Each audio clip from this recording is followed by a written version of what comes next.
మేము హై స్థాయి వ్యక్తులమి, మేము మీకు వచ్చి ఎందుకు దండం పెట్టాలి? రేవంత్ రెడ్డికి కావచ్చు, మాజీ సీఎం ఏపీ మాజీ సీఎం జగన్కి కావచ్చు, డబుల్ పంచ్ ఇచ్చాడు ఒకే మాటతోటి. యూట్యూబ్ కానీ ఎక్కడ లేని బజ్ అంతా క్రియేట్ అయిపోయింది. ఎక్కడ చూసినా పవన్ కళ్యాణ్ స్పీచ్లే కనబడుతున్నాయి సోషల్ మీడియాలో. 30 ఏళ్ళ నుంచి సినీ ఇండస్ట్రీలో ఉన్నాడు. ఏ రోజు కూడా చిరంజీవి మీద గ్రాటిట్యూడ్ చూపించాడు, కృతజ్ఞత చూపించాడు తప్పితే నేను మూలాలు మరవలేదు, కానీ నేను మూలాలు మరవను అని ఇంతవరకు ఏ స్టేజ్ మీద కూడా బహిరంగంగా చెప్పాలి. మేము ఇప్పుడు టికెట్ రేట్లు పెంచకపోతే బ్లాక్లో అమ్ముతారన్నారు. బ్లాక్లో అమ్ముతారు, వాళ్ళు లాభం పొందుతారు, మేము లాభం పొందలేము అన్నాడు. డైరెక్ట్గానే అన్నాడు. అంటే బ్లాక్లో అమ్మటం అనేది లీగలా ఇల్లీగలా? మీకు ఇంకో ప్లస్ కూడా ఉంది, టికెట్ రేట్లు తగ్గటం వల్ల మీరు 10 మంది చూసే సినిమా 15 మంది చూస్తారు కదా. మీరు ఇండస్ట్రీ డెవలప్ కావాలని మీ ఉద్దేశం ఉంటే ఈ రకంగా చేయండి. ఇన్కమ్ ఏడు తెలంగాణకు వస్తుంది, హైదరాబాద్కి ముఖ్యంగా ఇంత ఇన్కమ్ వస్తుందంటే మేజర్ రోల్ ప్లే చేస్తుంది ఒకటి సాఫ్ట్వేర్ ఇండస్ట్రీ. ఇంకా గేమ్ చేంజర్లో నిన్న పవన్ కళ్యాణ్ గారు స్పీచ్ అంతా విన్నారు కదా. అవునవునండి. అండ్ మీకు బాగా టచ్ అయిన వర్డ్స్ అంటే ఏం చెప్తారు? బాగా టచ్ అయిన పవన్ కళ్యాణ్ నిన్న స్పీచ్లో నచ్చిన విషయాలు చాలా ఉన్నాయి. నచ్చిన విషయాలు చెప్పుకుంటే చాలా మాట్లాడతాను. నచ్చిన విషయం మాత్రం ఒకటి ఉందండి. ఇప్పుడు నచ్చిన విషయాలు ఏంటంటే ఎవరికి ఇవ్వాల్సిన పంచులు వాళ్ళకి ఇచ్చేసాడు పవన్ కళ్యాణ్. ఇప్పుడు నిన్న చూసుకుంటే ఓవరాల్గా గేమ్ చేంజర్కి నిన్నటి నుంచి ఎక్కడ చూసుకున్నా సరే సోషల్ మీడియాలో, అది ఫేస్బుక్ కానీ, ఇన్స్టా కానీ, ఎక్స్ కానీ, ఏదైనా కావచ్చు, యూట్యూబ్ కానీ, ఎక్కడ లేని బజ్ అంతా క్రియేట్ అయిపోయింది. ఎక్కడ చూసినా పవన్ కళ్యాణ్ స్పీచ్లే కనబడుతున్నాయి సోషల్ మీడియాలో. ఈ రోజులో మనకి పేపర్ టీవీ చూసి ఓపిక లేదు. ఫోన్ చూస్తే, సోషల్ మీడియా చూస్తే ఎక్కడ చూసినా పవన్ కళ్యాణ్ గారే కనబడుతున్నారు. బజ్ విపరీతంగా పెరిగిపోయింది. ఇంకోటి ఆ స్పీచ్లో చూస్తుంటే పంచులు విపరీతంగా ఉన్నాయి. అంటే పవన్ కళ్యాణ్ గారు 30 ఏళ్ళ నుంచి ఇండస్ట్రీలో ఉన్నా కానీ ఒక 10 years నుంచి పొలిటికల్గా ఉన్నాడు ఇండస్ట్రీలో. 30 ఏళ్ళ నుంచి సినీ ఇండస్ట్రీలో ఉన్నాడు. ఏ రోజు కూడా చిరంజీవి మీద గ్రాటిట్యూడ్ చూపించాడు, కృతజ్ఞత చూపించాడు తప్పితే నేను మూలాలు మరవలేదు, కానీ నేను మూలాలు మరవను అని ఇంతవరకు ఏ స్టేజ్ మీద కూడా బహిరంగంగా చెప్పాలి. కానీ ఇప్పుడు చెప్పాడు. అంటే దానికి ముఖ్య కారణం అల్లు అర్జున్ మర్చిపోయాడు అని గుర్తు చేశాడు. ఒక స్ట్రాంగ్ కౌంటర్ ఇచ్చాడు అల్లు అర్జున్కి. దీనికి మంచి స్ట్రాంగ్ కౌంటర్గా తీసుకోవచ్చు. ఇంకోటి పొలిటికల్ లీడర్స్కి కూడా ఇచ్చాడు, సీఎంలకు కూడా. అంటే మేము హీరోలు, మేమంతా లో స్థాయి వ్యక్తులం కాదు, మేము హై స్థాయి వ్యక్తులమి, మేము మీకు వచ్చి ఎందుకు దండం పెట్టాలి? రేవంత్ రెడ్డికి కావచ్చు, మాజీ సీఎం ఏపీ మాజీ సీఎం జగన్కి కావచ్చు, డబుల్ పంచ్ ఇచ్చాడు ఒకే మాటతోటి. మేము మీకు ఎందుకు దండాలు పెట్టాలి, మేమంత లో స్థాయి వ్యక్తులు అలా కనపడుతున్నామా? ఇంకోటి, మీరు టికెట్ రేట్ల గురించి మీటింగ్ రావాలనుకుంటే మీరు నిర్మాతలు రండి, మీరు ఇంకోటి నిర్మాతలకు సంబంధించిన యూనియన్ రండి. హీరోలకి హీరోయిన్కి వీళ్ళకేం సంబంధం? హీరోలకి మీరు రెమ్యూనరేషన్ తీసుకుంటారు, వెళ్ళిపోవాలి, మీరు రావాల్సిన అవసరం లేదు అని హీరో స్థాయిని పెంచే విధంగానే పవన్ కళ్యాణ్ స్పీచ్ ఉంది. ఇంకోటి, పొలిటికల్ ఆపోజిషన్ లీడర్ కూడా మీరు సినిమా తీయకపోతే, మీరు సినిమా రంగం వ్యక్తి కాకపోతే మీకు సినిమా గురించి మాట్లాడే అర్హత లేదు. ఇండైరెక్ట్గా అపోజిట్ ఎవరైతే వ్యతిరేకిస్తున్నారో సినిమా టికెట్ రేట్లో వాళ్ళకి కూడా ఒక పంచ్ ఇవ్వడం జరిగింది. ఇంకోటి నచ్చిన విషయం ఏంటంటే ఇప్పుడు బడ్జెట్ టికెట్ రేట్లు పెంచాడు బాగా. పెంచి ఎందుకు పెంచానో దాన్ని సమర్థించుకోవటం మేము యాక్సెప్ట్ చేయట్లేదు. టికెట్ రేట్లు పెంచడం అంటే ఏంది? ఇండైరెక్ట్ నథింగ్ బట్ మీ జేబులోంచి ఒక 100 రూపాయలు తీసుకుంటున్నాడు, ఎక్స్ట్రా తీసుకుంటున్నాడు మీ జేబులో నుంచి. 100 రూపాయల టికెట్ రేట్లు మీద 300 తీసుకుంటున్నాడు, ప్రజల జేబులో తీసుకుంటున్నాడు. తీసుకొని దాన్ని సమర్థించే విధంగా 2 పాయింట్లు చెప్పాడు. అది మాత్రం యాక్సెప్ట్ చేయము. అంటే ఏంటంటే ఒక బడ్జెట్ పెరిగిపోయింది అన్నారు. ఒక మాటలు చెప్పాలి, బడ్జెట్ పెరిగిపోయింది అందుకని అన్నాడు. బడ్జెట్ అంటే ఏంది? హీరో రెమ్యూనరేషనే 50% హీరో రెమ్యూనరేషనే ఉంటుంది. అంటే మీ రెమ్యూనరేషన్ పెంచుకోవడం కోసం, మీరు ఒక ఎకనామిక్గా మీరు పైకి ఎదగడం కోసం ప్రజల జేబులోంచి డబ్బులు తీసుకోవడం అనేది ఇండైరెక్ట్గా అదే కదా పవన్ కళ్యాణ్ చెప్పి. మీ జేబులోంచి తీసుకుంటారో ఇండస్ట్రీ ఎదగాలి. ఇండస్ట్రీ ఎదగటం అంటే ఏంది? అందరు ప్రజల జేబులోంచి డబ్బులు ఎక్స్ట్రా తీసుకోవటమా? అంతే కదా పవన్ కళ్యాణ్ ఉద్దేశం. అలా కాకుండా మీరు నెంబర్ ఆఫ్ వ్యూవర్స్ పెరగాలి. మీకు 5,000 రావాలి, మీకు 5,000 కలెక్షన్ రావాలంటే, 5,000 రూపాయలు రావాలంటే మీరు 20 మంది దగ్గర తీసుకోండి టికెట్ రేట్ తగ్గించి. మీరు 10 మంది దగ్గర 5,000 తీసుకుంటే ఇండస్ట్రీ అట్లా ఆ విధంగా డెవలప్మెంట్ అనేది కరెక్ట్ కాదు. 20 మంది దగ్గర తీసుకోండి, 250 చేయండి. 500 పెట్టి 10 మంది చూడటం బెటరా? ఈ 20 మందికి 5,000 వసూలు చేయటం కరెక్టా? అంటే అది బ్లాక్ టికెట్లో అమ్ముడుపోతున్నాయి. అవునండి, బ్లాక్ ఈ మాట కూడా అన్నాడు. మేమే బ్లాక్ అమ్ముతున్నాం అన్న టైప్లో చెప్పుకుంటే.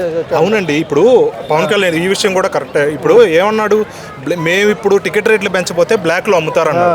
బ్లాక్లో అమ్ముతారు, వాళ్ళు లాభం పొందుతారు, మేము లాభం పొందలేము అన్నాడు. డైరెక్ట్గానే అన్నాడు. అంటే బ్లాక్లో అమ్మటం అనేది లీగలా ఇల్లీగలా? ఇల్లీగల్ పనులు చేసే వ్యక్తి హోమ్ డిపార్ట్మెంట్ ఫెయిల్ అయిందనేగా ఇండైరెక్ట్గా. మేము ఫెయిల్ అవుతున్నాం, మేము కంట్రోల్ చేయలేకపోతున్నాం అని పవన్ కళ్యాణ్ ఒప్పుకున్నట్టే కదా ఇండైరెక్ట్గా. మేము బ్లాక్లో దాన్ని కంట్రోల్ చేయలేకపోతున్నాం, బ్లాక్లో టికెట్లు అమ్ముతారు, తద్వారా వేరే వాళ్ళకి లాభాలు వస్తాయి కానీ ఇండస్ట్రీకి మాత్రం బాగుపడదు దాని ద్వారా అన్నాడు. ఆ పాయింట్ కరెక్టే. కానీ అట్ ద సేమ్ టైం పరోక్షంగా మేము హోమ్ డిపార్ట్మెంట్ మేమేం చేయలేమని పవన్ కళ్యాణ్ చెప్పినట్టే కదా. బ్లాక్లో టికెట్ పోలీసులు ఏం చేస్తున్నారు, హోమ్ డిపార్ట్మెంట్ ఏం చేస్తుంది, మీరు పూర్తిగా విఫలం అవుతారని క్లియర్ కట్గా చెప్పేస్తున్నారు కదా ఇక్కడ. కాబట్టి ఏ విధంగా చూసుకున్నా సరే ఈ టికెట్ రేట్ల పెంపు అనేది పవన్ కళ్యాణ్ చెప్పిన దాంట్లో మేము యాక్సెప్ట్ చేయము.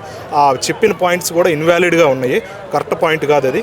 మీరు నెంబర్ ఆఫ్ వ్యూవర్స్ పెరగాలి, టికెట్ రేట్లు కాదు. ఇండస్ట్రీ డెవలప్ అవ్వాలంటే ఇప్పుడు చిన్న సినిమాలు చూసుకుంటే ఫస్ట్ డే చూసుకుంటే 5% ఆక్యుపెన్సీ ఉండట్లా. థర్డ్ క్లాస్ సినిమాలు చూసుకుంటే, ఇప్పుడు థర్డ్ టైర్ హీరో సినిమాలు చూస్తుంటే మల్టీప్లెక్స్ కానీ ఏదో 5%, 100లో 5 to 10% కూడా ఉండట్లేదు ఏది ఆక్యుపెన్సీ. పెద్ద సినిమాలు చూసుకుంటే 3 days 4 days అయిపోయినాక ఒక మండే వచ్చినాక 50% ఆక్యుపెన్సీ ఉండట్లేదు. ఎందుకు? ఈ టికెట్ రేట్ల వల్లే.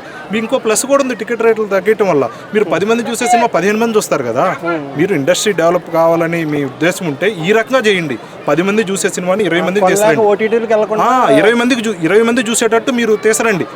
అది ఇండస్ట్రీ డెవలప్మెంట్ అవ్వాలంటే. అంతేగాని 10 మంది దగ్గర 150 ఉన్న టికెట్ రేట్లు మీరు 500 400 చేసేసి ఒక 1500 2000 కోట్లు కొట్టేసి మనీ ఇది టాలీవుడ్ ఇండస్ట్రీ అని దేశానికి ఏదో చాటి చెప్పాలి, ప్రపంచానికి ఏదో చాటి చెప్పాలి అంటే ప్రజల దగ్గర దోచుకొని నువ్వు ప్రపంచాన్ని మన టాలీవుడ్ని పెంచాల్సిన అవసరం లేదు. పవన్ కళ్యాణ్ చెప్పిన వాటిలో మిగతా అన్నీ నచ్చినాయి, కానీ ఈ పాయింట్ టికెట్ రేట్లు పెంచుకోవడానికి అంటే ఇంకో రీజన్ కావచ్చు, టాలీవుడ్ ఇండస్ట్రీకి మేము మద్దతు ఉన్నాము అని చెప్పే కోణంలో ఇది మాత్రం యాక్సెప్ట్ చేయము. ఇండస్ట్రీ టికెట్ రేట్లు పెంచడాన్ని దీన్ని సమర్థించము. మిగతా పవన్ కళ్యాణ్ పాయింట్లని కరెక్ట్గానే ఒక డిప్యూటీ సీఎంగా ఏం మాట్లాడాలో అంత పర్ఫెక్ట్గా మాట్లాడాడు. అందరు హీరోల పేర్లు కూడా చెప్పారు, ఏ హీరోలు అలా తీసుకోరు కదా స్టేజ్ మీద. మహేష్ బాబు, ప్రభాస్ అందరి పేర్లు చెప్పారు, అది అందరు చెప్పాడు. దాన్ని మంచిగానే చూసి ఇప్పుడు ఒక డిప్యూటీ సీఎం అతను ఇప్పుడు ఏ హీరోనో ఓన్లీ హీరో అయితే తన ఇవ్వకపోయి తన సినిమానికి కోసం చూసుకున్నాడు. తనకు డిప్యూటీ సీఎం అంటే నెక్స్ట్ తన కోరిక ఏంది, సీఎం కావాలని. కాబట్టి అందరు హీరోలు తన వైపు ఉండాలనే ఉద్దేశంతోనే అందరి పేర్లు చెప్తారు, అది కామన్. అది హీరోకి అవసరం లేదు కావచ్చు, కానీ ఒక పొలిటికల్ లీడర్గా ఉన్నాడు, డిప్యూటీ సీఎంగా ఉన్నాడు అంటే నెక్స్ట్ ఇంకా సీఎం అయ్యే హోదా పవన్ కళ్యాణ్కు ప్రయత్నాలు చేస్తున్నాడు. కాబట్టి అందరు హీరోలను కలుపుకొని పోవటమే మంచితనం, అది కరెక్ట్గానే ఉన్నాడు. ఇంకోటి లాస్ట్లో చూసుకుంటే ఒక తన డిప్యూటీ సీఎంకి ఏం చేయాలో ఏపీకి అంతా నేను స్పీచ్లో క్లియర్ కట్గా కనపడింది. ఏంది మీ తెలంగాణ వాళ్ళు దిల్ రాజుకు చెప్పాడు ఒక మాట, అందరు ఇక్కడికి రండి, ఇక్కడ స్కిల్ డెవలప్మెంట్ సెంటర్లు పెట్టండి అన్నాడు, స్టంట్ స్కూల్స్ పెట్టండి అన్నాడు, ఫిల్మ్ మేకింగ్ స్కూల్స్ పెట్టండి అన్నాడు, మా వాళ్ళకి ఇంకోటి ఏదో స్క్రీన్ ప్లే ఎలా రాయాలో నేర్పించండి అన్నాడు. అంటే ఎన్ని చూపించి టాలీవుడ్ ఫిల్మ్ ఇండస్ట్రీని అక్కడి నుంచి ఇక్కడ తెలంగాణ నుంచి ఏపీకి తీసుకొచ్చే ప్రయత్నాలు చేయాల్సినవి చేశాడు. అక్కడ కూడా పెట్టండి అంటే ఇక్కడ నుంచి అక్కడ తరలిరండి అని చెప్పి ఒక వెల్కమ్ అయితే చెప్పాడు. పాతకాలం చెప్పారు కానీ ఇంత పవర్ఫుల్ ఇంపాక్ట్ అయితే ఎంత డైరెక్ట్గా అయితే ఇంత ఎప్పుడు రాలేదు. ఎవరైనా వెల్కమ్ చెప్తారు, జగన్ అయితే సరే వెల్కమ్ చెప్పాడు, ఎవరైనా చెప్పారు. ఇలా ఇక్కడ నుంచి కాదు అంటే సినిమా ఇండస్ట్రీలో ఆర్టిస్టుల కింద ఎదగడం కోసం ఒక కొత్త కాలేజీ సిస్టమ్ లాగా ఒక అదే అండి. ఇప్పుడు ఫిల్మ్ స్కూల్స్ పెట్టమని చెప్పాడు కదా. అక్కడ ఎన్ని అక్కడ వెళ్ళిపోయింది అంటే ఇక్కడ నుంచి ఫిల్మ్ ఇండస్ట్రీ అక్కడ పోయిందంటే ఇక్కడ నష్టపోతారు కదా హైదరాబాద్. అంటే అక్కడ కూడా పెట్టమన్నాడు కానీ ఇక్కడ నుంచి తీసుకెళ్ళమని కాదు కదా. అక్కడ పెట్టారంటే ఇక్కడ ఎంత కూడా తగ్గిద్ది కదండి. అంటే ఇక్కడ వాళ్ళు అక్కడికి వెళ్ళరు కదా, అక్కడ స్టూడెంట్స్కి అక్కడ స్కూల్ ఏర్పాటు చేయమని చెప్తున్నాడు. ఇప్పుడు అక్కడ ఉందంటే అక్కడ స్టూడెంట్స్ ఎవరు ఇప్పుడు తెలంగాణ రావట్లేదా? వస్తున్నారు కదా. అక్కడ స్టూడెంట్స్ తెలంగాణ వచ్చే వాళ్ళు తగ్గిపోతారు కదా. ఇప్పుడు తగ్గుతారు కదా. తద్వారా ఏంటండి ఇక్కడ తగ్గిపోతాయి కదా ఫిల్మ్ స్కూల్స్ అయితే ఏమి, ఇండస్ట్రీ ఏదైతే ఇక్కడ తగ్గిపోయింది కదా. ఇక్కడ తగ్గిపోతే ఎవరికి నష్టం, ఎవరికి? తెలంగాణ గవర్నమెంట్ నష్టమా కదా. ఇప్పుడు తెలంగాణ గవర్నమెంట్ రన్ అవుతుందంటే ఇప్పుడు ఇన్కమ్ చూసుకుంటే చార్మినార్ వల్ల లేకపోతే రూపాయి ఇన్కమ్ లేండి గోల్కొండల వల్ల కాదు కదా. ఇన్కమ్ ఏడు తెలంగాణకు వస్తుంది, హైదరాబాద్కి ముఖ్యంగా ఇంత ఇన్కమ్ వస్తుందంటే మేజర్ రోల్ ప్లే చేస్తుంది ఒకటి సాఫ్ట్వేర్ ఇండస్ట్రీ, 2 ఫిల్మ్ ఇండస్ట్రీ, పెద్ద పరిశ్రమలు, ఇవి కదా మేజర్ రోల్ ప్లే చేస్తుంది. ఇటువంటి కీలకమైన రోల్ ప్లే చేస్తుంది. తెలుగు ఇండస్ట్రీని దూరం చేసుకోవటం తెలంగాణ రాష్ట్ర ముఖ్యమంత్రులు కానీ మంత్రులు కానీ దీన్ని కొంచెం పవన్ కళ్యాణ్ చేశాడు తన రాష్ట్రానికి. మీరు కూడా పోకుండా ఇక్కడ తెలుగు ఫిల్మ్ ఇండస్ట్రీకి సపోర్ట్ చేసి ఎక్కడైతే పవన్ కళ్యాణ్ ట్రై చేస్తున్నాడో మీరు పోకుండా మీరు తీయాల్సిన బాధ్యత మీకు ఈ గవర్నమెంట్ మీద ఉందని. అక్కడ పోకుండా చూసుకోవాల్సిన బాధ్యత ఈ తెలంగాణ మంత్రులు ఎవరో అన్నారు, మీరు అర్జెంట్గా వెళ్ళిపోండి అని. వెళ్ళిపోతే నష్టపోయేది ఎవరండి? హైదరాబాదే నష్టపోతుంది. మీకు ఇన్కమ్ వచ్చేది one of the major role play చేస్తుంది ఇండస్ట్రీ తెలుగు ఫిల్మ్ ఇండస్ట్రీ ఉంది కాబట్టి ఇన్ని స్కూల్స్ ఉన్నాయి, బిజినెస్ స్కూల్స్ ఉన్నాయి, యాక్టింగ్ స్కూల్స్ ఉన్నాయి, పెద్ద హాస్టల్స్ కానుంచి బిజినెస్ అదంతా రన్ అవుతుంది. ఎక్కడి నుంచి ఎన్నెన్నో ఇన్స్టిట్యూట్లు ఉన్నాయి, ఎన్ని రన్ అవుతున్నాయి, ఈ ఇండస్ట్రీ ఉంది కాబట్టి ఇండస్ట్రీని పంపించే ఉద్దేశం మీ తెలంగాణ మంత్రులకు ఉంటే నష్టపోయేది మీరే అండి.